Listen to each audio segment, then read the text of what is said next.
Hello students, today we are going to discuss fourth colligative property in the solution chapter, that is osmotic pressure.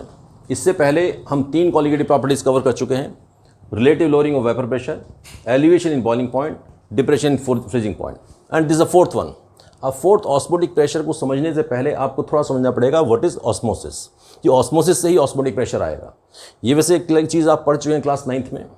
आपने 9th में अगर ध्यान करें थोड़ा सा कि आप ऐसे पढ़ते हैं कि suppose you have resins. Resins means किशमिश है, आप इसको पानी में डाल दें.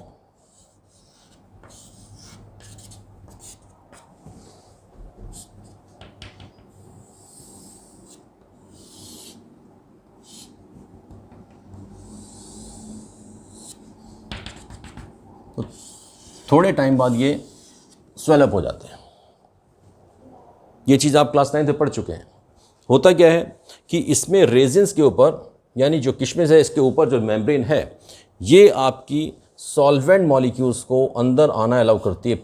बाहर से वाटर मॉलिक्यूल्स के अंदर आ जाते हैं और अंदर मूवमेंट की वजह से ये स्वेलिंग हो जाती है, फूल जाती है. इस प्रोसेस को वहाँ पर आपने वर्ड यूज़ किया था एंडोऑस्मोसिस. इसके लिए वर्ड यूज़ किया था आपने एंडोऑस्मोसिस.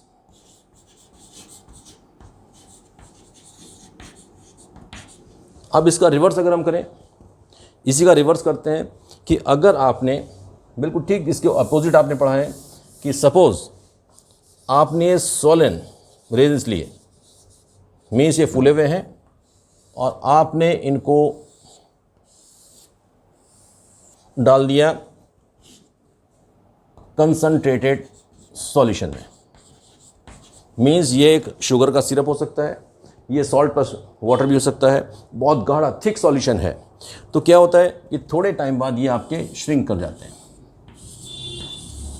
और यहाँ पर आप इसको बोलते हैं कि अंदर से इसका वाटर मॉलिक्यूल बाहर निकल जाते हैं और इसकी वजह से श्रिंक कर जाता है. अब श्रिंक कर जाता है, इसके लिए आप कहते हैं एक्सोऑस्मोसिस, मीन्स पानी का बाहर निकलना. अब यहाँ पर इसी से एक वर्ड आता है आपका, देखिए ये जो आपकी मेम्ब्रेन है इसके बाहर, ये मेम्ब्रेन जो कहलाती है सेमी परमेबल मेम्ब्रेन कहलाती है. और सेमी परमेबल मेम्ब्रेन वो मेम्ब्रेन होती है जिसके थ्रू सॉल्वेंट पास कर सकता है, सॉल्यूट पास नहीं कर सकता है. देखिए इसके अंदर शुगर सॉल्यूशन है. जो सोलन ग्रेप्स हैं, जो ग्रेप्स हैं, ग्रेप्स के अंदर बेसिकली शुगर का सॉल्यूशन होता है.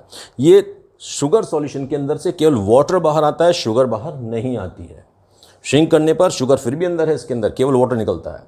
तो यहाँ पर मूवमेंट किसका है? वाटर मॉलिक्यूल का है, चाहे बाहर से अंदर था या अंदर से बाहर है.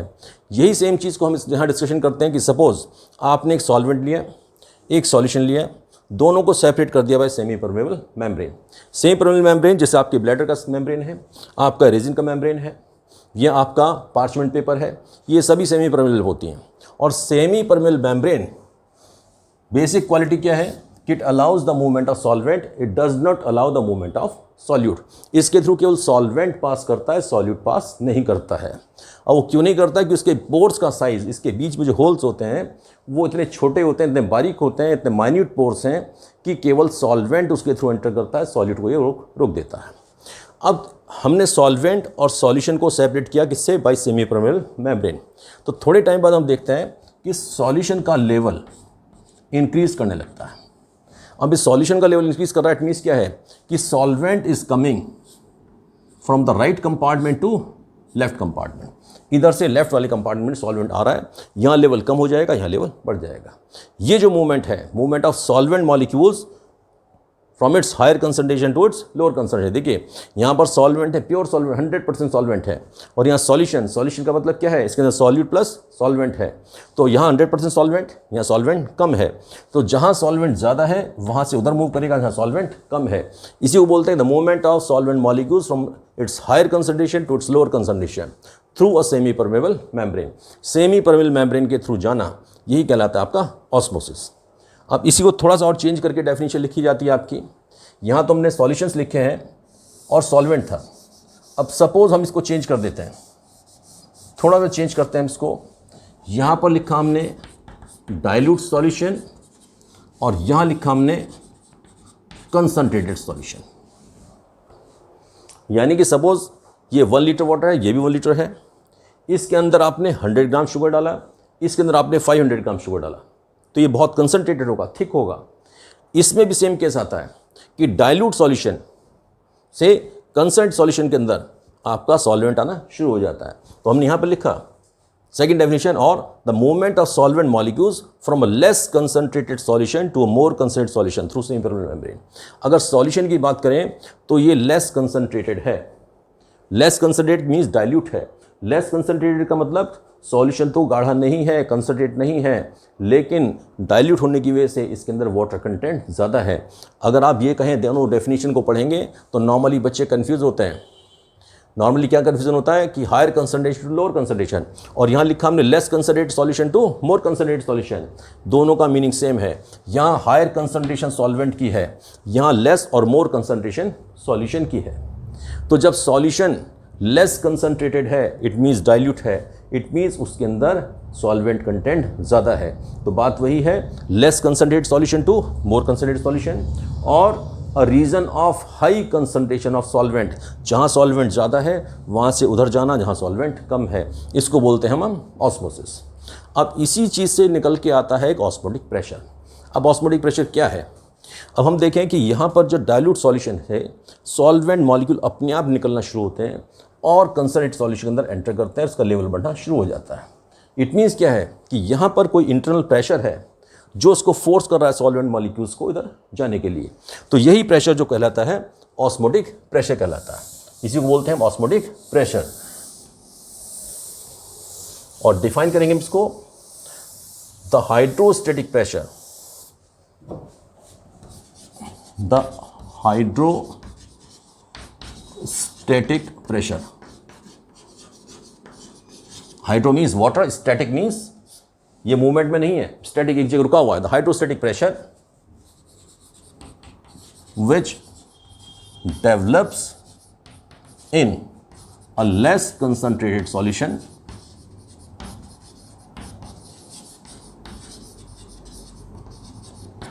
Separated from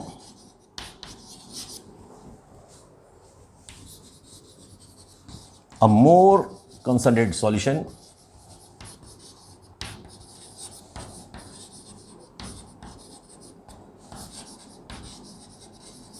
through semi-permeable membrane and causes osmosis। यानी कि लेस कंसंट्रेटेड सॉल्यूशन में, डाइल्यूट सॉल्यूशन में जो हाइड्रोस्टैटिक प्रेशर्स का इंटरनल प्रेशर है वो डेवलप होता है कब? जब इसको आप सेपरेट करते हैं कंसंट्रेटेड सॉल्यूशन से थ्रू सेमी परमेबल मेम्ब्रेन। बीच में सेमी परमेबल मेम्ब्रेन लगाने पर लेस कंसंट्रेटेड में एक प्रेशर है जो उसको फोर्स कर रहा है सॉल्वेंट को उधर आने के लिए। ये जो प्रेशर इसके अंदर है वही आपका कहलाता है ऑस्मोटिक प्रेशर। अब इसके अंदर इंटरनल क्या प्रॉपर्टी है वो तो हमको नहीं मालूम, अंदर कितना प्रेशर होगा, तो मेज़र कैसे करेंगे? इसको मेज़र करने का तरीका है कि हम इस पर कंसंट्रेटेड सॉल्यूशन पर यहाँ प्रेशर लगाते हैं। इसमें आप यहाँ पिस्टन लगाइए और पिस्टन लगाकर इस पर आप वेट रखेंगे तो प्रेशर बढ़ेगा। अब आज पे प्रेशर लगाइए। प्रेशर कितना लगाना है जिससे कि ये ऑस्मोसिस रुक जाए। आपका सॉल्यूशन के अंदर एक प्रेशर है जो लिक्विड मॉलिक्यूल्स को फोर्स कर रहा है इधर आने के लिए। हम यहाँ से इतना प्रेशर लगाएंगे जो कि दोनों प्रेशर इक्वल हो जाएं। जब दोनों प्रेशर इक्वल हो जाएंगे तो उस वक्त ये सॉल्वेंट मॉलिक्यूल्स का प्रेशर जो मूवमेंट है ये ख़त्म हो जाएगा। यानी जो एक्सटर्नल प्रेशर आप लगाएंगे जो कि ऑस्मोसिस को रोक देगा, that is equal to osmotic pressure. ठीक है। और द एक्सटर्नल प्रेशर, क्योंकि किसी भी चीज़ के अंदर कितनी एनर्जी है, कितना प्रेशर है वो हम मेज़र नहीं कर सकते। हमारे पास मेज़रमेंट का तरीका ये, हम बाहर से प्रेशर लगा कर देखेंगे कि इसके इक्वल हो जाता है। और the external pressure which must be applied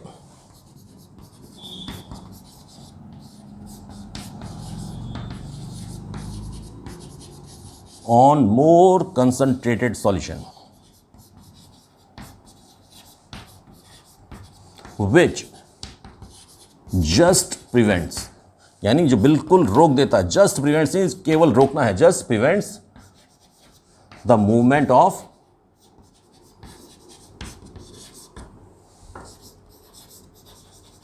solvent molecules. It just prevents the movement of solvent molecules through semi permeable membrane, यानी सेमी परमेबल मेम्ब्रेन के थ्रू इस मूवमेंट को रोकने के लिए एक्सटर्नल जो प्रेशर लगेगा that is called osmotic pressure. अब इसी से और भी कंसेप्ट निकल कर आते हैं। ये स्पेक्स डायग्राम हमने लिया इसीलिए कि इससे आप काफ़ी सारी चीज़ें और समझ पाएंगे। यहाँ पर आप इतना पुराना लिखें तो खाली इतना मिल सकते हैं, the external pressure which must be exerted on more concentrated solution which just prevents the osmosis. Means osmosis रोकने के लिए एग्जैक्ट इक्वल प्रेशर, यानी कि जो बाहर का एक्सटर्नल प्रेशर है इसके अंदर का प्रेशर दोनों इक्वल हो गए तो ऑस्मोसिस नहीं होगा। इट मीन्स आपको कैसे पता लगेगा, दोनों का लेवल सेम रहेगा। अब there is no change in the level of liquid, ना तो लिक्विड का लेवल इधर राइज करेगा ना यहाँ चेंज होगा। अब इसका एक चीज़ और देखिए, अगर हम इस प्रेशर को और ज़्यादा कर दें, मीन्स एक्सटर्नल प्रेशर बहुत ज़्यादा बढ़ा दें, तो ये प्रेशर क्या होगा, इतना ज़्यादा हो जाएगा कि ये ऑस्मोसिस को रिवर्स कर देगा। और ऑस्मोसिस के रिवर्स होते ही सॉल्वेंट मॉलिक्यूल कंसनट्रेट सॉल्यूशन से डाइल्यूट सॉल्यूशन में जाना शुरू हो जाएगा।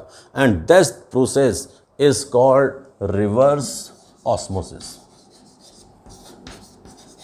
इसी प्रोसेस को आप बोलते हैं रिवर्स ऑस्मोसिस। मीन्स ऑस्मोसिस का आपने अपोजिट कर दिया। और ये रिवर्स ऑस्मोसिस ही एक्चुअली यूज होता है आपके आरओ प्लांट्स में। जो आप घरों पर आरओ प्लांट्स यूज़ करते हैं और आप वाटर को प्यूरिफाई करते हैं, उसका बेसिक प्रिंसिपल यही है। अभी इसको भी डिस्कशन करेंगे, या चलिए हम साथ साथ ही बता देते हैं इसको भी। ये आपके एनसीईआरटी में डायग्राम दिया गया है कि सपोज आपको वाटर प्यूरिफाई करना है। वाटर प्यूरिफाई करने के लिए जो वाटर आपके घरों पर आता है वो नॉर्मली सलाइन वाटर होता है, उसके अंदर बहुत सारे सॉल्ट्स होते हैं। वाटर का जो टेस्ट है that is always because of the presence of salts. तो सॉल्ट्स होना कोई बुरी बात नहीं है, लेकिन सॉल्ट्स का एक्सेस में होना वो उसके टेस्ट को ख़राब करता है। सेकंड चीज़, इसके साथ साथ ही आरओ प्लांट में हम इसके अंदर जो जर्म्स हैं उनको भी रिमूव करते हैं। इसके लिए क्या करते हैं, आपने एक कंपार्टमेंट है, इसके अंदर आपका इम्प्योर वाटर, जो पानी आपने प्यूरिफाई करना है। अब इस इम्प्योर वाटर के अंदर क्या होता है, नॉर्मली सॉल्ट्स होते हैं और उन सॉल्ट्स की वजह से इसमें थोड़ा सा सलाइननेस मीन्स खारापन आ जाता है, पानी का टेस्ट चेंज हो जाता है। स्पेसिफिकली कुछ एरियाज़ में जहाँ पर सॉल्ट कंटेंट ज़्यादा होता है वहाँ तो आपको आरओ प्लांट यूज़ करना ही पड़ेगा। हालांकि आजकल सभी लोग यूज़ करते हैं। अब इसमें आप क्या होता है कि इस कंपार्टमेंट में यहाँ से आप इम्प्योर वाटर डालेंगे, ये आपने लगाया है semi permeable membrane. Semi permeable membrane जो नॉर्मली आपकी होती है, जैसे अभी हमने बताया आपका रीजन्स के ऊपर, या एनिमल मेम्ब्रेन होती है, ब्लैडर की मेम्ब्रेन है, ये बहुत डेलिकेट मेम्ब्रेन होती हैं। इतना डेलिकेट होती हैं, इतनी सॉफ्ट होती हैं कि थोड़ा सा प्रेशर लगते ही फट जाती हैं। तो यहाँ पर आप इसमें सिंथेटिक मेम्ब्रेन यूज़ करते हैं, और नॉर्मली जो सिंथेटिक मेम्ब्रेन यूज़ की जाती है वो कॉपर फेरोसाइनाइड का होता है। अब इसमें आपने क्या करना है, यहाँ से इम्प्योर वाटर इसमें कलेक्ट होगा और राइट कंपार्टमेंट में आपका कुछ नहीं है।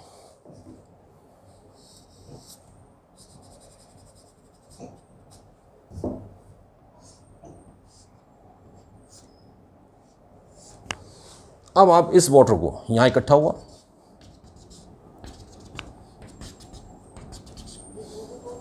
अब इसमें से हमको क्या चाहिए, हमें वाटर निकालना है। तो यहाँ पर हम इस पर एक पिस्टन लगा करके प्रेशर एक्सर्ट किया जाता है। This is the piston.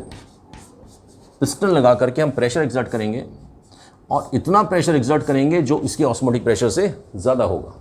तो ऑस्मोटिक प्रेशर ज़्यादा होने पर, क्योंकि ये सॉल्यूशन है, impure water means it is a type of solution, solution में से वाटर निकालना है, तो इसमें से वाटर आपका निकल करके लेफ्ट कंपार्टमेंट में आना शुरू हो जाएगा।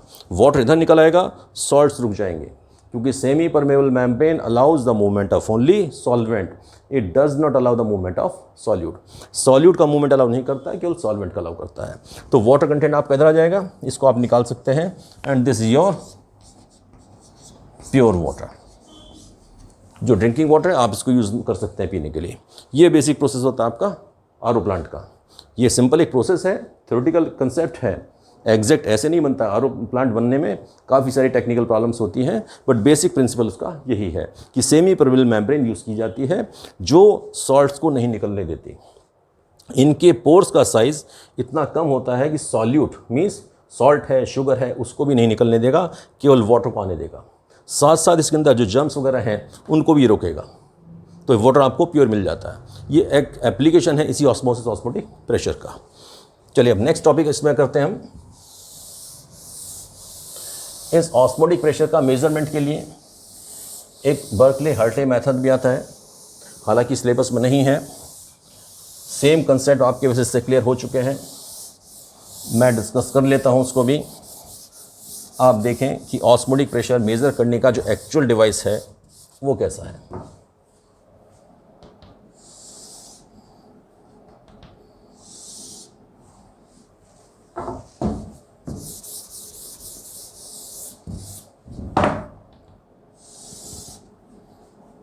ऑस्मोटिक प्रेशर मेज़र करने के लिए हम सेमी परमेबल मेम्ब्रेन यूज़ करते हैं कॉपर फेरोसाइनाइड का।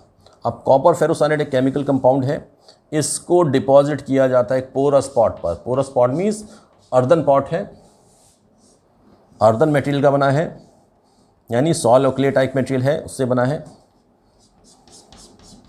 ये पोरस पॉट है और इसके ऊपर ही हम डिपॉजिट करते हैं कॉपर फेरोसाइनाइड, और ये कॉपर फेरोसाइनाइड डिपॉजिट होने के बाद it works as semi permeable membrane. This is semi permeable membrane. अब इस सेमी परमेबल मेम्ब्रेन को, ये जो सिलेंडर है, इसको हम एक दूसरा बड़ा कंटेनर है, इसको एनसर्कल करता है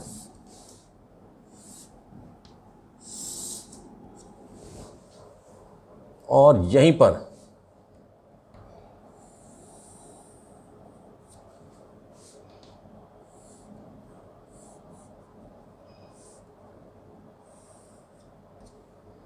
प्रेशर मेज़र करने के लिए आप लगाते हैं प्रेशर गेज, और यहाँ लगाते हैं आप पिस्टन। पिस्टन मीन्स प्रेशर देने के लिए। अब जो डाइल्यूट सॉल्यूशन है जिसका आपको ऑस्मोटिक प्रेशर मेज़र करना है, या केवल सॉल्वेंट है जिसका आपको ऑस्मोटिक प्रेशर मेज़र करना है, वो आपने इस कंपार्टमेंट में लिया। इस कंपार्टमेंट को एक दूसरे कंपार्टमेंट में क्लोज किया, इसके चारों तरफ दूसरा कंपार्टमेंट है, ये स्टील का भी हो सकता है, टिन का भी हो सकता है। इसके अंदर आप लेते हैं कंसंट्रेटेड सॉल्यूशन,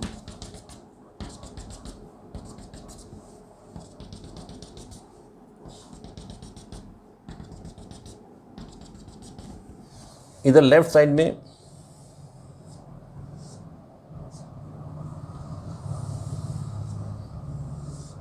एक कैपलेट लगाया आपने।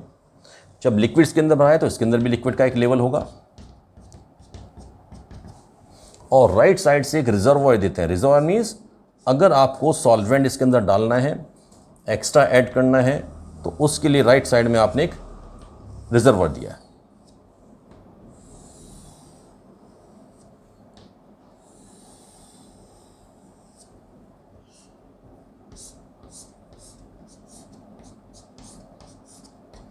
दिस इज रिजर्वॉयर,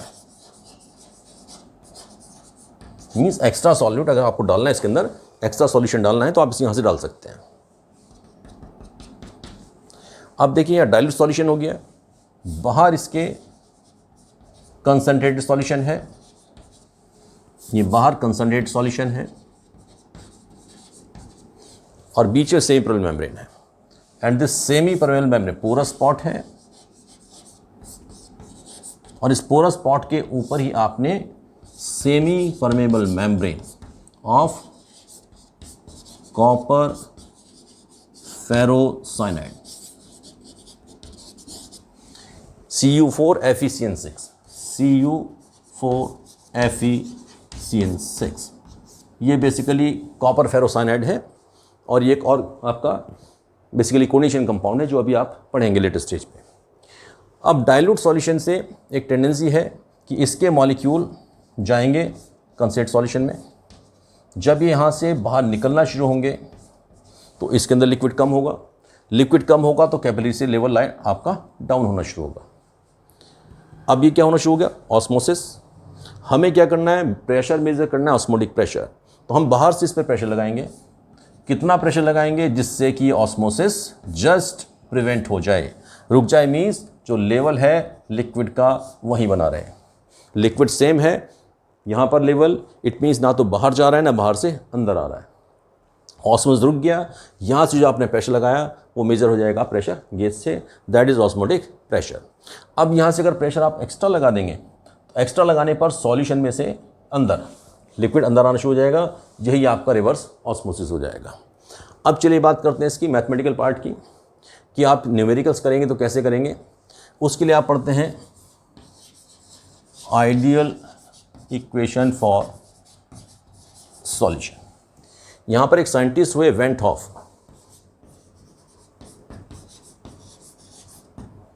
और वेंट हॉफ ने कहा कि जैसे आपका बॉयल्स लॉ, चार्ल्स लॉ, आपके आइडियल गैस इक्वेशन एप्लीकेबल होते हैं गैसेस पर, वैसे ही same Boyle's law, Charles law, Avogadro's law apply होते हैं डाइल्यूट सॉल्यूशंस पर भी।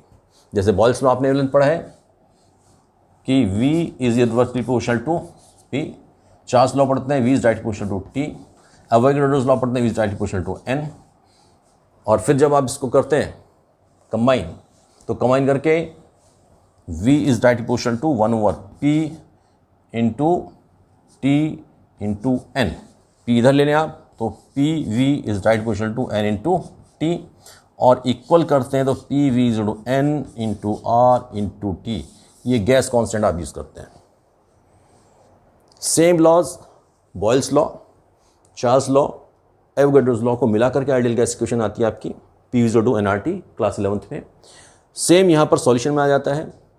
बॉयल्स लॉ भी एज सच एप्लीकेबल है, चार्ल्स लॉ भी एप्लीकेबल है, एवोगाड्रोस लॉ भी एप्लीकेबल है, और यही PV/NRT आप यूज़ कर सकते हैं सॉल्यूशन में। केवल डिफरेंस क्या है, आप इसको PV/NST, काफ़ी जगह पर आप इसको S से रिप्रेजेंट कर देते हैं, आप कहते हैं सॉल्यूशन कांस्टेंट, बट कोई डिफरेंस नहीं है, वैल्यूज सेम है। आप R लिखें, कोई प्रॉब्लम इसमें नहीं है। आप PV/NRT ही यूज़ करिए। अब PV/NRT बेसिक यूज़ क्या है कि आप इसमें ऑस्मोटिक प्रेशर मेज़र कर सकते हैं, लेकिन ऑस्मोटिक प्रेशर तो आपने यहाँ भी यूज़ कर लिया, यहाँ भी मेज़र कर लिया।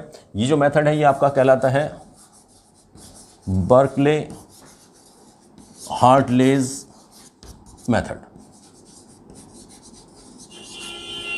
Berkeley Hartley's method. अब ऑस्मोटिक प्रेशर जब इससे मेज़र हो गया तो इसको तो मेज़र करने की ज़रूरत नहीं है। इस इक्वेशन का भी बेसिक पर्पज़ यही है आपका, क्या, कि आप मॉलिक्यूलर वेट निकालते हैं, और मॉलिक्यूलर वेट निकालने के लिए आप क्या करेंगे, PV इज टू N क्या होता है, wait upon molecular weight into RT। तो अगर आपको मॉलिक्यूलर वेट निकालना है तो आप इस इक्वेशन को यूज़ करके निकाल सकते हैं। यानी PV आप इधर ले, MB इधर ले लें आप, WB into RT upon P into V, तो आप मॉलिक्यूलर वेट निकाल सकते हैं। इसके अंदर एक चीज़ और आता है, थोड़ा सा एक स्लाइड मॉडिफिकेशन है। PV/NRT को, PV/NRT है, आप P इधर रखें और N/V RT यूज़ कर लें। तो this N is number of mole and V is volume. Number of मोल पर लीटर इज कॉल्ड कंसंट्रेशन, या मोलरिटी भी कह सकते हैं। तो यहाँ पर हम इसको लिख देते हैं CRT, because N/V is to C, that is concentration. अब ये कंसंट्रेशन से आप इसको यूज़ करके न्यूमेरिकल्स करेंगे, जो अभी हमें थ्योरी ख़त्म करने के बाद हम न्यूमेरिकल्स पर आते हैं। ये सेम चीज़ आप यूज़ करें। अब इसकी काफ़ी सारी एप्लीकेशंस आपकी आती हैं डेली लाइफ में, जैसे कि हमने रेजिन्स का केस बताया कि आप सॉल्यूशन में डालें, अगर सॉल्यूशन बाहर का कंसंट्रेट है तो रेजिन्स श्रिंक कर जाती हैं, वाटर में डालें तो स्वेलअप हो जाती हैं। इसी तरीके से आपने क्लास 9th और 10th में पढ़ा है बायो में कि अगर आप प्लांट्स का देखें तो प्लांट्स रूट्स के थ्रू वाटर को एब्जॉर्ब करते हैं, and that process is also happening through osmosis. Cells के अंदर हमारी बॉडी में जो आपस में वाटर का एक्सचेंज होता है, मिनरल्स का एक्सचेंज होता है, वहाँ पर भी कहीं ना कहीं सेमी परमेबल मेम्ब्रेन और ऑस्मोसिस का ही यूज़ होता है। अब इसके साथ साथ मैं एक टॉपिक और लेता हूँ, उसको कहते हैं आप डीसैलिनेशन ऑफ सी वाटर। अभी आपने जो पढ़ा था रिवर्स ऑस्मोसिस, उससे आप प्यूरिफाई करते हैं पानी को, बिल्कुल सेम प्रोसेस है। आप नॉर्मल क्या होता है कि जब शिप्स आपके वाटर वाले शिप्स मूव करते हैं from one place to one other place for 3 months और 4 months और 5 months 6 months, ये लोग आपका सी में ही रहते हैं। तो वहाँ पर वाटर सलाइन है, उस समुद्र वाले पानी को सलाइन वाटर है, खारा पानी आप पी नहीं सकते हैं। आप उसको भी प्यूरिफाई कर सकते हैं by using osmosis, reverse osmosis को ही। इसके लिए क्या करते हैं आप, एक long pipe is taken and it is introduce into sea water. अब सी वाटर के अंदर ये चीज़ पहले भी आ चुकी है कि सी डाइवर्स जाते हैं, वहाँ हमने बताया था कि जैसे जैसे डेप्थ बढ़ेगी वैसे वैसे प्रेशर बढ़ते जाता है। अब इस पाइप के दूसरे एंड पर यहाँ पर हम लगा देते हैं semi permeable membrane. This is semi permeable membrane. अब इसको हम बिल्कुल डीप सी में अंदर इंसर्ट कर देते हैं। पाइप को आपने नीचे डाल दिया, यहाँ सेमी परमेबल मेम्ब्रेन है। एक डेप्थ पर जैसे जैसे आप नीचे जाएंगे प्रेशर बढ़ता जाएगा, प्रेशर बढ़ते बढ़ते ये प्रेशर आपका ज़्यादा हो जाता है ऑस्मोटिक प्रेशर से। तो सॉल्यूशन में से वाटर निकल करके इसके अंदर आपका आना शुरू हो जाता है। इस वाटर को लिफ्ट करके आप यूज़ कर सकते हैं। ये तो सलाइन वाटर है, दिस इज सलाइन वाटर, और you can say sea water. और इसमें से प्योर वाटर आपका बिल्कुल डीमिनरलाइज, सारे मिनरल्स सारे सॉल्ट्स निकल जाएंगे, प्योर वाटर आपका ऊपर आ जाएगा और इसको you can use for drinking.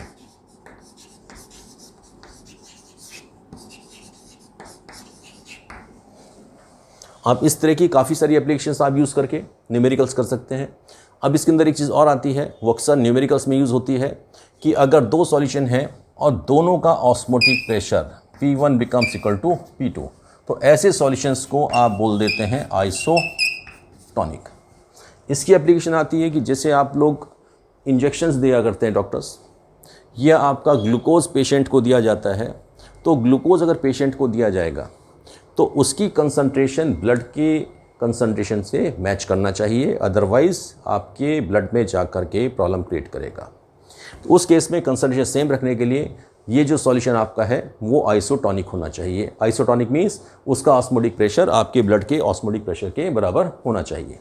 अगर उससे ज़्यादा हो जाता है प्रेशर तो उसको बोलते हैं हाइपरटॉनिक, और कम हो जाता है तो हाइपोटॉनिक। 3 चीज़ें हैं, आइसोटॉनिक, हाइपरटॉनिक एंड हाइपोटॉनिक। और ये वर्ड्स आपके यूज़ होंगे डिफरेंट टाइम पे न्यूमेरिकल्स में। और अक्सर जब आपके ये दोनों का दो सॉल्यूशन आइसोटॉनिक होंगे तो उन केसेस में उनकी कंसंट्रेशन भी सेम होगी। क्यों, देखिए P is to CRT, R is constant and temperature will be always constant. अगर दो सॉल्यूशन आपने लिए हैं तो जब भी एक्सपेरिमेंटल कंडीशन होगी तो टेम्परेचर सेम होगा, R सेम होगा। R की जो वैल्यू है, R आप यूज़ करेंगे 0.0821 लीटर एटमॉस्फेयर पर केल्विन पर मोल। देखिए इसको आप देखें कि R will be equal to PV/NT। R will be NT हो जाएगा, volume is litre, pressure is atmosphere, temperature in kelvin and N is number of mole. तो इसको आप यूज़ करेंगे 0.0821 और इसी से आपने न्यूमेरिकल सॉल्व करने हैं। अब ये आपका कंप्लीट होता है ऑस्मोसिस। अब इसके बाद हम ट्राई करते हैं थोड़े से न्यूमेरिकल्स।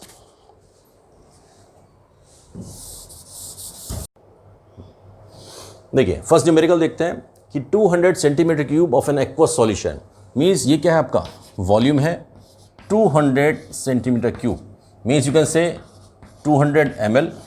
और अगर लीटर में कन्वर्ट करेंगे तो कितना जाएगा, 1000 डिवाइड करेंगे 0.2। और protein contains 1.26 gram of protein, यानी ये क्या हो गया, वेट ऑफ सॉलिड हो गया 1.26 ग्राम। नेक्स्ट आपको कहता है the osmotic pressure such A solution at 300 kelvin, temperature is 300 kelvin. Normally ये ऑस्मोसिस ऑस्मोटिक प्रेशर के जितने एक्सपेरिमेंट हैं नॉर्मल रूम टेम्परेचर पर होते हैं, तो रूम टेम्परेचर 25 लेकर के टोटल आपका 298 आता है। तो अगर आप 298 ना करें 300 कैलकुलेट करें तो कैलकुलेट करना ईजी हो जाता है। Next is found to be pressure दिया है आपका 2.57 इंटू 10⁻³ बार। अब ये बार दिया है, एटमॉस्फेयर दिया, it is the same thing, and R is given और यहाँ दिया हुआ है। अब क्या फॉर्मूला लगाएंगे आप, PV/NRT। कैलकुलेट क्या करना है, मोलर मास, आपको निकालना क्या है, मोलर मास। NRT तो आप इसको कहेंगे PV, N means weight upon molecular weight into RT। अब इसकी वैल्यू क्या, P कितना है 2.57 इंटू 10⁻³ इंटू V is 0.2 is to weight of solute, आपको दिया गया है 1.26 अपॉन मॉलिक्यूलर वेट, ये आपको निकालना है, into R is 0.083 into T is 300। आप कैलकुलेट करें, एम इधर ले लें आप, M will be equal to, इधर करेंगे लेफ्ट क्वांटिटीज राइट में जाएंगी, it will be equal to 1.26 into 0.083 into 300 divide by 2.57 into 10⁻³, ये लेफ्ट से है आपका, इंटू 0.2। मॉलिक्यूलर वेट आ गया आपका, आप कैलकुलेट कर सकते हैं, आंसर विल बी 61.02।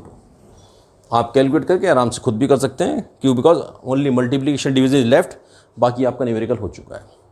ये सिंपल न्यूमेरिकल्स हैं, सिंपल आपको यूनिट्स का कन्वर्जन का ध्यान रखना है, और डायरेक्ट फॉर्मूला बेस्ड न्यूमेरिकल्स आपके CBSE में आए हुए हैं, ये वही पुराने न्यूमेरिकल्स हैं। अब एक और न्यूमेरिकल लेते हैं हम आपका, थोड़ा सा ट्रिकी हो जाता है, ज़्यादा प्रॉब्लम नहीं है इसमें भी, अगर आप कंसेप्ट समझेंगे तो ये इससे भी ईजी है, और पढ़कर आप पजल होते रहेंगे ये बहुत डिफिकल्ट लगेगा। A 5% solution of cane sugar is isotonic with 0.877% solution of a non-volatile solute। अब हमने कहा ये आइसोटॉनिक है, isotonic means osmotic pressure same है, इट मीन्स यहीं से आप अगर शुरुआत करें समझना कि P1 is equal to P2, P1 is equal to P2 means P क्या होता है, P is equal to N/V RT और CRT, ये आपने किया था। तो P1 की जगह क्या लिख सकते हैं आप, concentration of 1 into RT, second के लिए कंसंट्रेशन 2 इंटू RT। अब देखें आप RT, R is gas constant and T is temperature, दोनों ही एक्सपेरिमेंट सेम कंडीशन में हैं, तो RT will cancel with RT, तो concentration will be equal to concentration. जब ऑस्मोटिक प्रेशर सेम हो गया, अदर कंडीशन सेम है, इट मीन्स कंसंट्रेशन भी सेम होगा, नंबर ऑफ मोल ग्राम पर लीटर विल बी सेम। अब इसमें आप देखें C means number of mole, N1/V and N2/V, V will cancel with V, दोनों सेम है। N1, अब आप N1 रखें, N1 मीन्स आपका 5% सॉल्यूशन केन शुगर, तो N कैसे लिखेंगे, weight upon molecular weight equal to weight upon molecular weight. इसको 1 और 2 ले लेते हैं आप, तो 1, 2 एंड 2। फर्स्ट का वेट कितना है 5% मीन्स टोटल में 5 ग्राम है, ये टोटल में 5 ग्राम है, अपॉन M1। अब देखिए 5% solution of cane sugar, cane sugar होता है C12H22O11। आप इसका मॉलिक्यूलर वेट निकालें तो 12 into carbon 12, 22 into 1, 11 into 16, total होगा ये आपका 343। तो 5/343 इज वेट ऑफ सेकेंड, आपको दिया 0.877%, मीन्स 100 ml में ये 5 है, तो ये आपका 0.877 है, अपॉन मॉलिक्यूलर वेट आपको निकालना है। तो दिस मॉलिक्यूलर वेट अब आप कैलकुलेट करें, मॉलिक्यूल विल बी, इधर शिफ्ट करेंगे, देन 0.877 इंटू 343 डिवाइड बाई 5, आप कैलकुलेट कर सकते हैं। This answer will be approximately 60.2। Means इस तरीके को आप यूज़ करके न्यूमेरिकल्स इनके सॉल्व कर सकते हैं। अब आप ऑस्मोटिक प्रेशर के और भी न्यूमेरिकल्स ट्राई करें। नेक्स्ट टॉपिक हम लेने वाले हैं इसके बाद abnormal molecular mass and went of factor. तब तक ये आपको वीडियो का समझ में आ गया हो, अच्छा लगा हो तो शेयर करें, लाइक करें, सब्सक्राइब करें। Thank you, God bless you बेटे।